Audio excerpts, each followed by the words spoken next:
Important part जो कि है मॉलिक्यूलर मैकेनिज्म ऑफ अपोप्टोसिस। देखिए, इसको समझाने से पहले मैं एक बेसिक आइडिया आपको देना चाहता हूँ कि अपन ने कोएगुलेशन पाथवे अपन सबने पढ़ रखा है। आपने अगर कोएगुलेशन पाथवे पढ़ा होगा तो आपको इतना पता है कि बॉडी के अंदर कोएगुलेशन पाथवे जो होता है वो दो मेथड से हो सकता है।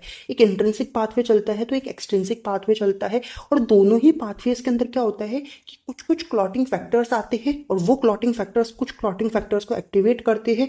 और एक्सट्रिंसिक पाथवे में भी यही होगा कि कुछ क्लॉटिंग फैक्टर्स को आपके एक्टिवेट करेंगे। फाइनली एक कॉमन क्लॉटिंग फैक्टर एक्टिवेट होगा जो कि ब्लड कोएगुलेशन करेगा। इतना आपको पता है। बस यही चीज होगी कि आपके जो अपोप्टोसिस का पाथवे चलेगा उसके अंदर कोएगुलेशन पाथवे में क्लॉटिंग फैक्टर आते हैं ना, तो वैसे यहाँ पे क्या आ जाएंगे, कैस्पेजेज आएंगे, अलग अलग कैस्पेजेस आएंगे, और वो अलग अलग कैस्पेज जो होंगे वो अलग अलग कैस्पेज को एक्टिवेट करेंगे। इंट्रिंसिक पाथवे में अलग होगा, एक्सट्रिंसिक पाथवे में अलग होगा।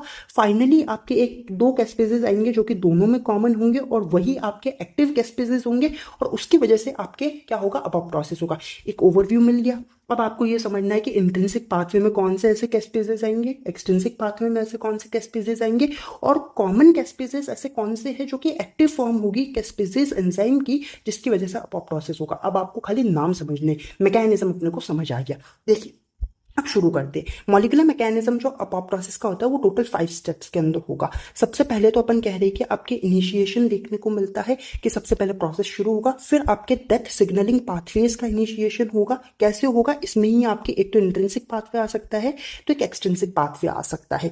फिर तीसरे नंबर पे कैस्पेजेस का क्या होगा, एक्टिवेशन होगा। फिर अपोप्टोसिस का एक्टिवेशन होगा। अपोप्टोसिस का एक्टिवेशन होने का मतलब है कि सेल डेथ यहाँ पे हो जाएगी, और सेल डेथ होने के बाद में जो बची हुई चीजें हैं उसका रिमूवल करना है, यानी कि यहाँ पे क्या होगा, फेगोसाइटोसिस होगा, जो कि कौन परफॉर्म करता है, मैक्रोफेजेस परफॉर्म करते हैं। अब देखिए, पूरे पांचों आपको प्रोसेसेस समझ आए, पांचों स्टेप समझ आए। अब एक एक करके समझते क्या